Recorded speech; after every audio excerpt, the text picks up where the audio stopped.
जय हिंद विद्यार्थी मित्रांनो, आपल्या टेलिग्रामवरचे काही प्रश्न आपण बघणार आहोत. चला बघू प्रश्न काय ते. पहिला प्रश्न बघा, मराठीचा प्रश्न आहे. पैरण या शब्दाचा अर्थ सांगायचा आहे आणि हा प्रश्न पोलीस भरती 2026 ला आलेला प्रश्न आहे. तर पर्याय चपला, गुरांचा चारा, सैलसदरा, बैलांना हकलण्याची काठी. आता याचं उत्तर बघा, बैलांना हकलण्याची काठी हे उत्तर असणार आहे. उत्तर आहे. बघू हे किती विद्यार्थ्यांनी सोडवले आणि त्यांचे बरोबर आले. हे बैलांना हकलण्याची काठी आपण उत्तर क्लिक केलं. 60% विद्यार्थ्यांनी हा प्रश्न बरोबर सोडवलेला आहे. बऱ्याच विद्यार्थ्यांचा चुकलेला पण आहे, बघून घ्या. चला पुढचा प्रश्न बघू.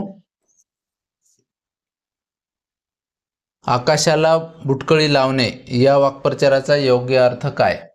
आपल्याकडे 4 पर्याय आहेत. आकाशात उडणे, अशक्य गोष्ट करण्याचा प्रयत्न करणे, खूप उंच होणे आणि गर्वाने फुगणे. याचा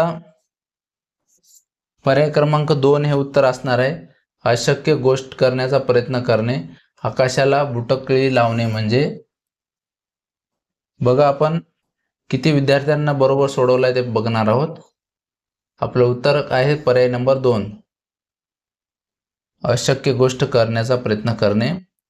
100% विद्यार्थ्यांनी आतापर्यंत बरोबर दिलेला आहे. पुढचा प्रश्न बघा.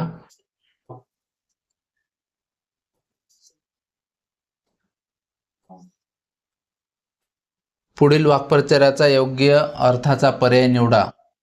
पराचा कावळा करणे. पराचा कावळा करणे. पर्याय बघा, जीवाची पर्वा न करणे, संपवून टाकणे आणि उस्तवार करणे, छोटी गोष्ट मोठी करून सांगणे. सोपा प्रश्न आहे. पराचा कावळा करणे म्हणजे छोटी गोष्ट मोठी करून सांगणे. पुष्कळ द्रव्य मिळणे या अर्थाचा वाक्प्रचार खालीलपैकी कोणता?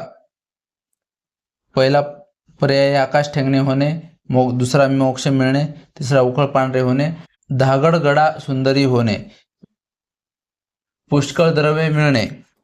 पुष्कळ द्रव्य मिळणे म्हणजे उखळ पांढरे होणे हा उत्तर असेल आपलं.